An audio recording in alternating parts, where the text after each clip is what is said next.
They've been in the region for up to 1,000 years or so. The historical records talk about the Rohingya people being there.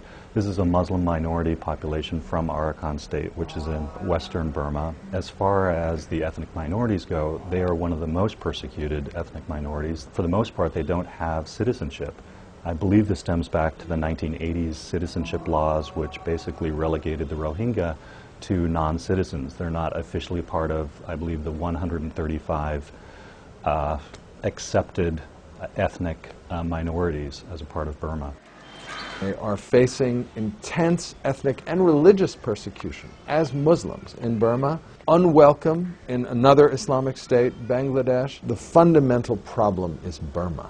And the fundamental problem is the military government's attacks against these people and these ongoing campaigns, which have been described as ethnic cleansing, which have been described as meeting the threshold for crimes against humanity, systematic, widespread abuses.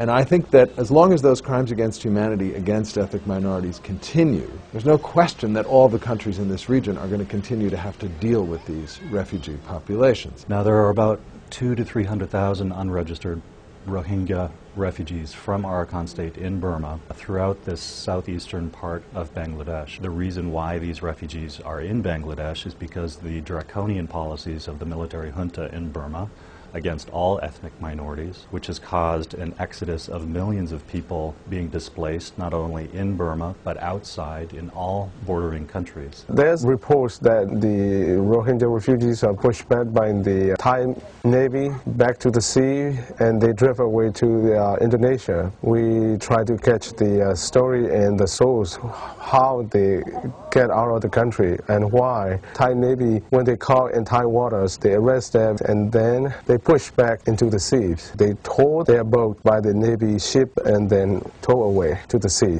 The refugee situation can be described as a chronic emergency in Bangladesh. This has been going on for over 15 years. It's one of the longest running refugee situations in the world. The Bangladeshi authorities, notably the police and the border security forces, are forcibly expelling these refugees back to Burma, where they have indeed a well-founded fear of persecution. And Indonesia and Malaysia have really done nothing for them. This is a persecuted Muslim minority in their backyard who are truly between a rock and a hard place. And that, to me, is just an extraordinary abdication, really, of political responsibility.